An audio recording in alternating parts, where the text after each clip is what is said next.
ভালো সময়ের পর খারাপ সময় আসে, আর খারাপ সময়ে সবচেয়ে আশ্চর্য বিষয় কি জানেন? আপনি এতটাই একা হয়ে যাবেন, এতটাই যোগাযোগহীনতায় ভুগবেন যা ভাষায় প্রকাশ করার মতো না। হ্যাঁ, এতটাই যোগাযোগহীনতায় ভুগবেন যা ভাষায় প্রকাশ করার মতো না। পুরো পৃথিবী থেকে আপনি বিচ্ছিন্ন হয়ে যাবেন। আশেপাশে হাজারো মানুষের মাঝে আপনাকে বড় অসহায় লাগবে। চেনা মানুষগুলো আগের মতো খোঁজ নেবে না। বন্ধু বান্ধব, আত্মীয় স্বজন, এমনকি পরিবার আপনাকে এড়িয়ে চলবে। আপনার খারাপ, আপনার ভালো লাগতেছে না, আপনার মন খারাপ, আপনার ভীষণ কষ্ট হচ্ছে, এটা বলার মতো কাউকে পাশে পাবেন না।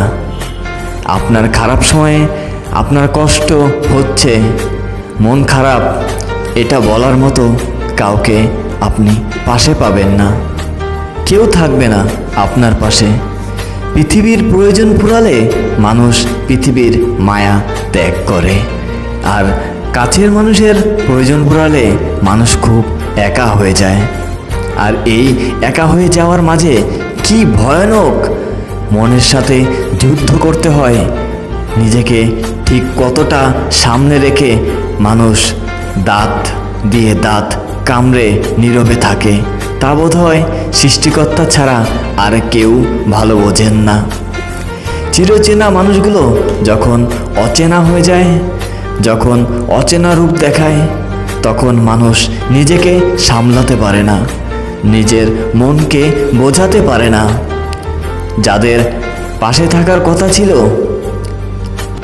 কাঁধে হাত রেখে ভরসা দেওয়ার কথা ছিল, তারা থাকে না, ধরাছোঁয়ার বাইরে।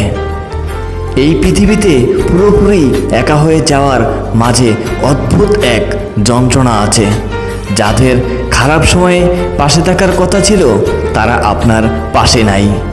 যাদের খারাপ সময়ে আপনি তাদের পাশে এসেছিলেন, নিজের খারাপ সময়ে ভরসা দেওয়ার মতো নিজের সামান্যতম মনোবলটুকু হারিয়ে ফেলবেন। অন্ধকারে চার দেওয়ালের পিঠ ঠেকিয়ে টুকরে টুকরে কাঁদবেন, অথচ দেখবেন নিজের ছায়াটাও আপনাকে দেখে ভঙ্গচিক্কি করছে। পাশে কেউ নাই, তখন নিজেকে একা আবিষ্কার করে আকাশের দিকে তাকিয়ে বড় একটা দীর্ঘশ্বাস ফেলে কান্না করে দিবেন। নিজেকে আবিষ্কার করবেন। প্রতিটা সেকেন্ড যাবে ঠিক এক যুগের সমান। হ্যাঁ, প্রতিটা সেকেন্ড যাবে ঠিক এক যুগের সমান।